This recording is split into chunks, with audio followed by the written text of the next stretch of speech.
radio stations of Door County DailyNews.com, and we're getting a pretty much a sneak preview of the new Bug Fire Department station here in Brussels. I'm joined by Bug Fire Chief Curt Vandertie, and we just got back from the old facility, and it's night and day.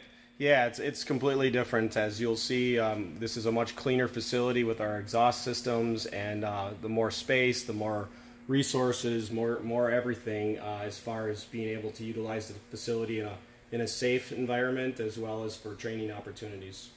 And how many bays do you have in here for your equipment compared to the old facility? So right now we have a total of 8 stalls, so 4 drive-through bays, and compared to our old facility, we actually had equipment parked sideways in behind our trucks. So there was certain equipment that we'd have to pull out a couple trucks just to get to the resources that we needed. In this particular facility, every piece of equipment has its own stall and is easily accessible regardless of the type of incident we're responding to. Very good. And you were just saying that your first call out of this station was where? Well, it was to Chambers Island, actually. They had a house fire, and so they activated a MABUS card, and we did respond for that call. That was our very first call out of the new station. Very good. A couple calls after that, and we have a screen right here, and what are we looking at? Yeah, so this is a system called Active 911. This is set up to a computer in our communications room, and what it shows is a map of our service area, and when we get dispatched, it'll show the location of the call, and then it's an interactive system that allows our firefighters to immediately notify us if they're responding to the station and who's unavailable versus who's available. So it's an opportunity for us to know who's coming very quickly, and it allows us to have that chance to ask for more help sooner rather than waiting. So it's just another tool for us to be able to get to a call as quickly as possible and know that we have the resources coming that we need. All right, well, I will let you lead the way as we move through here. The one thing I've also noticed is that you also have a few more walls here as well. Yeah, the facility is much bigger, obviously. And this is our apparatus bay side of the fire department. So as you can see, all of our trucks, the yellow hoses are our exhaust system, so we can start any one of these trucks at any time and not have to breathe in any exhaust fumes. We can run all the trucks, we can train with them in here, and still be in a safe environment. This is a rescue trailer. We call it our rehab trailer. It's filled with barricades and safety cones. It was a trailer that was donated to us from Countryside Diner, and we actually, one of our firefighters, one of our captains, Jason Monfils, helped refurbish it. And you'll see a number of names that are on the trailer. Those are all people that made donations. Those are a way to say thank you to them. We have our jet ski here. This is provided to us at no cost every year from Ken Sports. In addition to the jet ski, they donate the use of a snowmobile in the winter months, and they donate our Polaris Ranger, which has a skid unit for off-road rescues and grass fires. They donate that to us every single year. So they've been a really great supporter of ours, really become good, close friends. And, I mean, once again, you can't really not emphasize this enough, how important the community support is in terms of doing what you're able to do every day. Yeah, we've had a lot of community support, a lot of families that have made donations. The firefighters and our emergency medical responders have donated a lot of money towards this project. We've applied for several grants. All of our fitness equipment that we have in the facility is through a federal surplus program, no cost to us. You'll see all the computers when we get into the admin side. All of those also at no cost to us. The flagpole in the front entrance, 100% donated and installed. Just a lot of different things. We wouldn't have been able to accomplish as much as we have without those types of resources and the support from the community. Very good. This leads us into our workshop. So our workshop, we had no space before, so this allows us to organize our parts, supplies, extra equipment, do any equipment repairs. We have a lot of firefighters in our department that are very talented mechanics, carpenters, really electricians, a lot of different trades. And so this just allows us for another, again, safe opportunity for us to do the work that we need, ultimately saving the department lots of money. The more work that we can do in-house, the more savings it is to us. We're taxpayers as well, so that's important to us. Still has that nice new room smell to it. Yeah, new construction, exactly.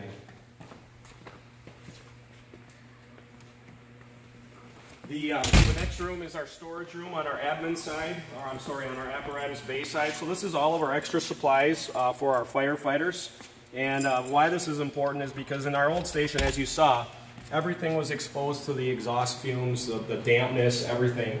This is a separate room. All of our extra helmets, boots, gloves, any type of supplies that outfit our firefighters, any of their safety equipment is housed in this room. So we have a designated spot. We can keep everything clean. When we need to deploy any of this equipment, it's not like we're having to clean it first, then issue it. Everything is prepared and ready to go.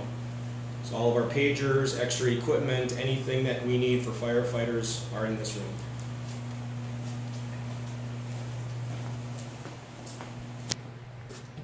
Are the door shut? Sure. Yes. As you walk through the facility, all of our file boxes, for example, these are 2 file boxes that were donated to us several years back from WPS. They're fireproof. This is where we're going to keep all of our equipment manuals, all of our equipment supplies for our trucks. Everything that we need in the garage will be kept in those. We have a firefighter. His name is Mason Laurent. He's refurbished every file box that you'll see in the facility. So he repainted those, and as we get to the office side, we received a bunch of file boxes from Nicolay National Bank and from one of their offices that they closed down. Again, to match the interior design, Mason refurbished them all. Up on this upper level here, this is our upper mezzanine. We're utilizing that as our training mezzanine. You'll see 2 access doors at the top. When we walk up there later, we can take a look at those, but those will be where we train with our ladders, advancing up and down the ladders, assisting with rescues. We're also going to set up that space for air pack training, search and rescue drills. So that's our training mezzanine. Lots of opportunity that we can have regardless of the time of year that we can utilize for training, just to keep our firefighters in shape and make sure that they're prepared for whatever that they might encounter. This is our hose cleaning and hose tower drying area. In the past station, we would have to clean our hose. We'd lay them all in between the trucks. People would be tripping on them. Oftentimes hoses got packed away wet, which reduces the life of the hose. So this is an area that we can wash the hose thoroughly, and then we can pull them up to the hose tower, and you can see that they're hanging. They're drying right now. This particular rack right here, this rack was built by one of our firefighters, Josh Kipp. He was able to work with some local businesses to get some of the steel materials donated to us. He welded them, basically fabricated, and then again our firefighter Mason Laurent spray painted. It looks like brand new. Cost savings to the department, something like that would cost about $1,800 if you just went and bought it from a company. Again, this is the mezzanine. This is our training mezzanine. We'll just take a quicker look at the top.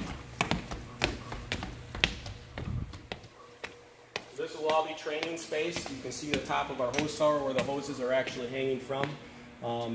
And this is where we will have props that some of our firefighters have built over the years that we can now have space for, and then we'll continue to expand our training capabilities as time goes on. Seeing all the equipment spread out, and like you mentioned before when we took a look at the old facility, it must have been pretty interesting to get all your vehicles into the old space.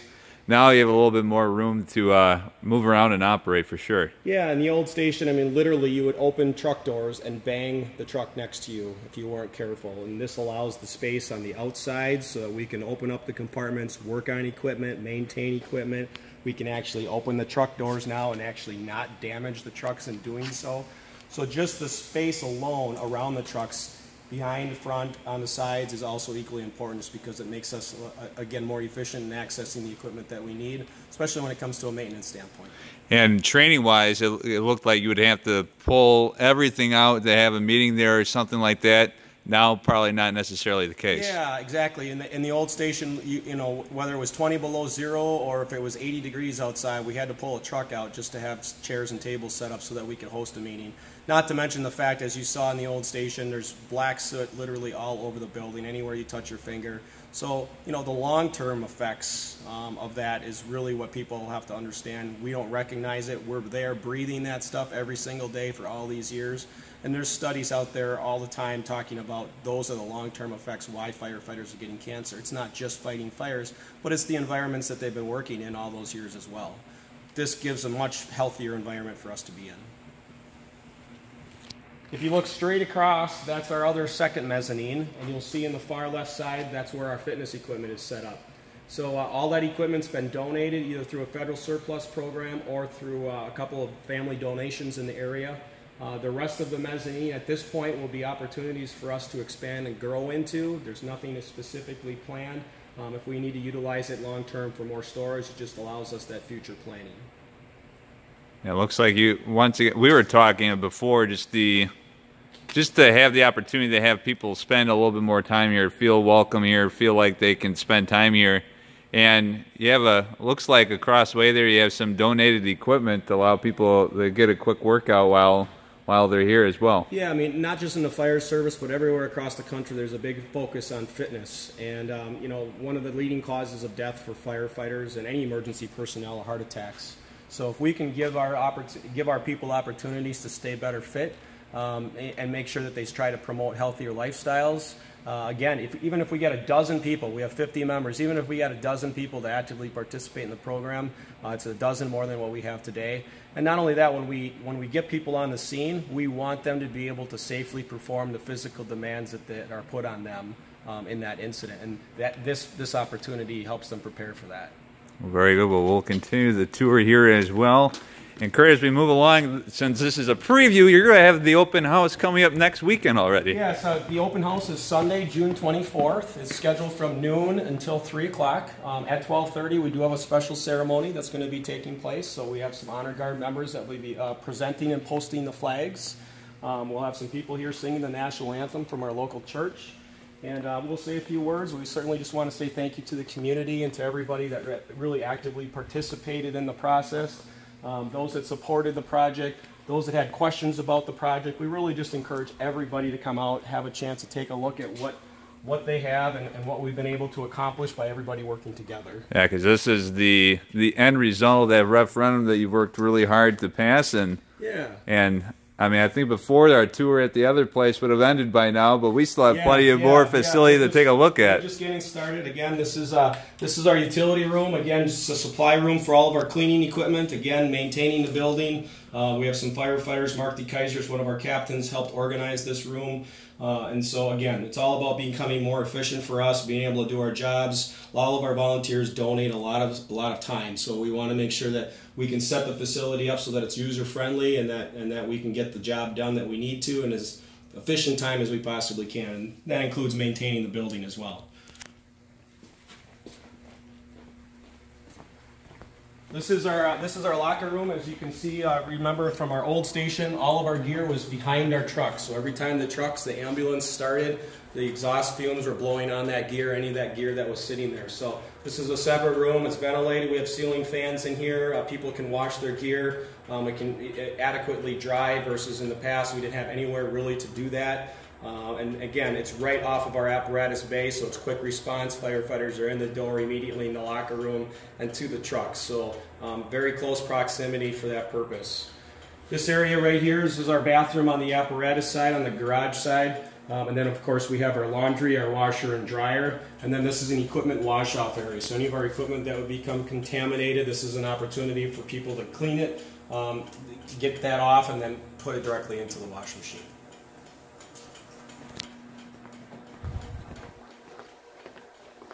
And then our last room is our communications room, our last room on the apparatus side, the garage side for the fire department. This is our communications room. Again, this is the computer that's hooked up to our screen that you saw earlier regarding our active 911, so that helps us manage our responses.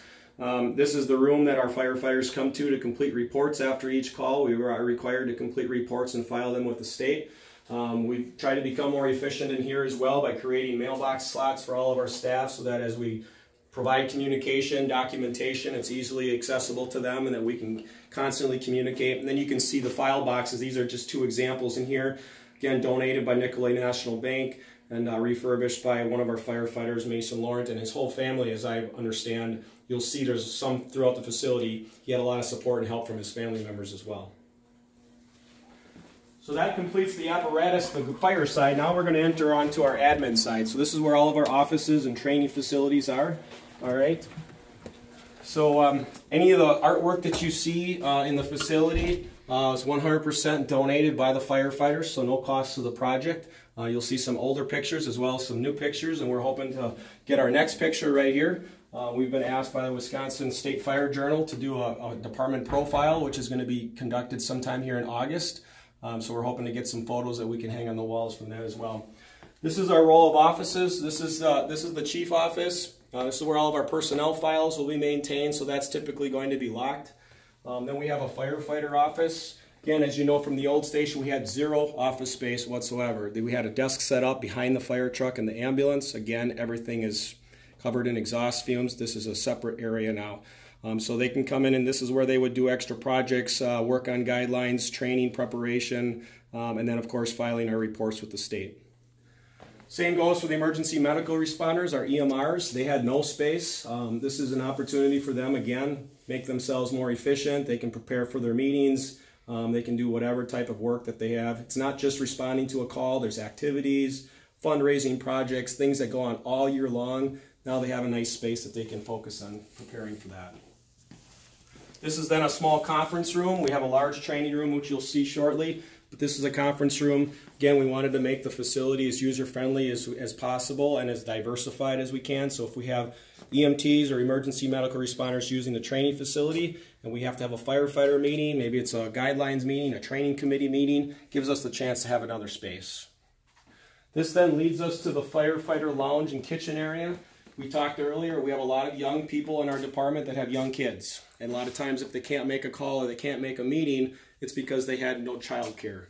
So if they want to come to training session now, there's a safe place for their kids to be able to just hang out while we have our meeting, while we conduct our business. A safe place like this. If we want to have them watch a movie, we're going to have some games set up here for the kids to kind of just hang out. Again, people are here, saves on response time. We want people to utilize this facility. The lounge, the kitchen area, the more people are here, the quicker the response is going to be if a call comes in. And we also look at it as a great recruitment opportunity because a lot of those young kids that are going to be spending time here with their parents at a younger age, some of those we hope that will become volunteers with our department in future generations. So we're excited about that. This then leads to our multi-purpose room, which is our primary purpose is our training facility. All right, so this room seats 48 people. Everything is done through smart TVs, so we don't have a projector or any screen. Everything is set up electronically. Again, any of the computers that you see were 100% funded through a federal surplus program. Any of the artwork that you see, there's been a combination. Firefighters, we also had some participation from the Sheriff's Department as well as the emergency medical responders. So you can see like this wall particularly, it represents all 3 public safety entities, fire, EMS, and the Sheriff's Department, law enforcement.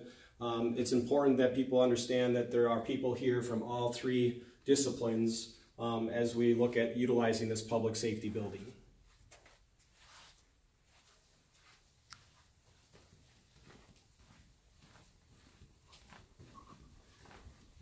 And once we exit the back side of the training room, this brings us to our main hallway. All right, so we have a storage room here. So this is an area for all of our administration storage area. So any miscellaneous supplies, paperwork, fire prevention materials. We have some of our emergency medical responders equipment in here as well. As you can see, we have the ability to grow into the room. So we're grateful for that. Now, where did you store any of this? You know, whether it was training materials or just the stuff that you're able to do now. Yeah. It's amazing. I know our emergency medical responder crew chiefs keep things at their house. I had a stack, just a pile of stuff that I know that we're happy to get rid of out of my basement, out of my house, and in my garage. So I had things stored in all 3 entities of my house.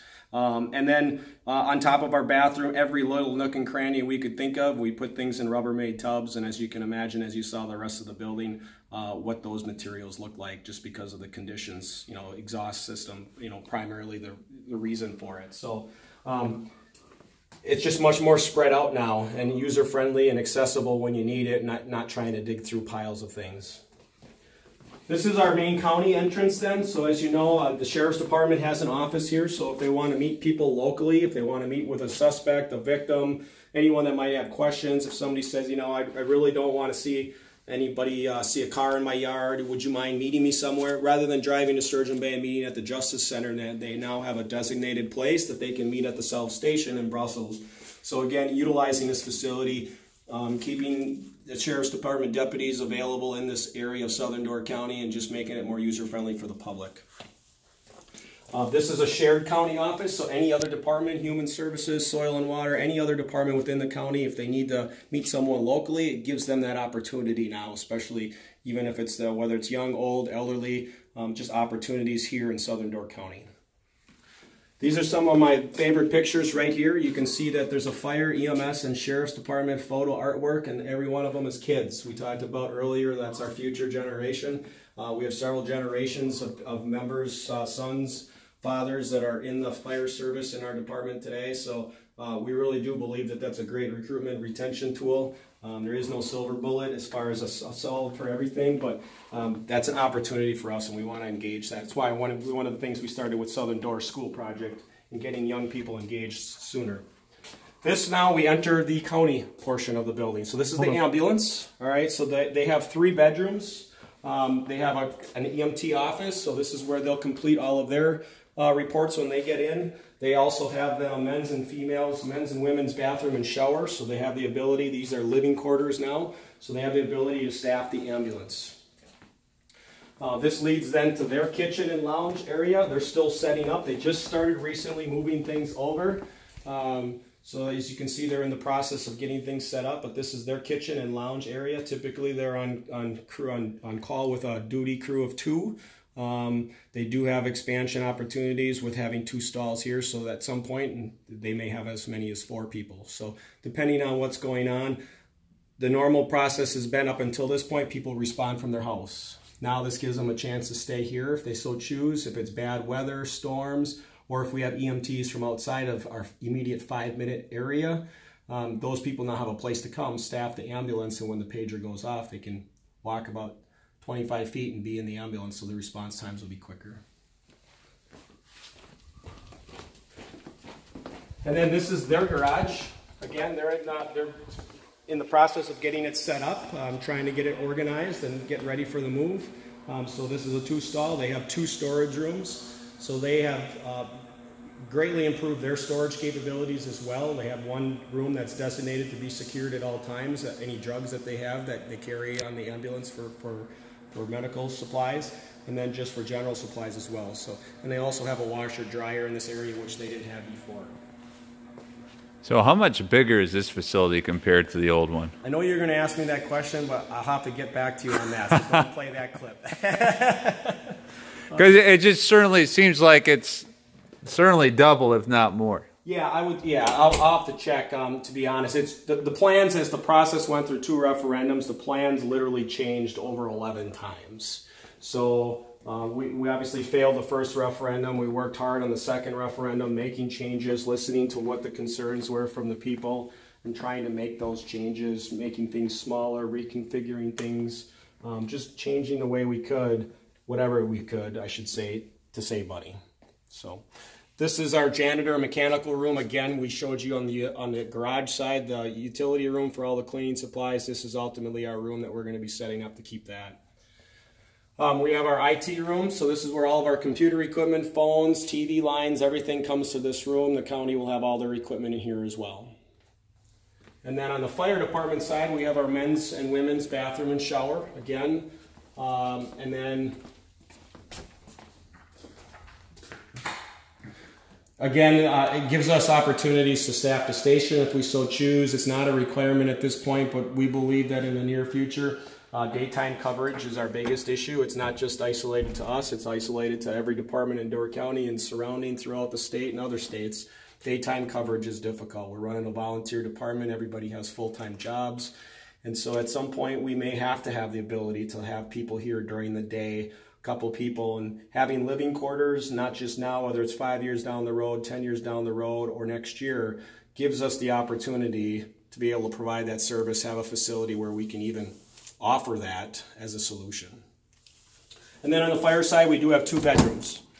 So our 2 bedrooms, again, for the fire department side, if we have stormy weather, the night that we had, or the couple days we had the 30-inch snowstorm, we literally had people that were wishing we were in the building because they would have been here.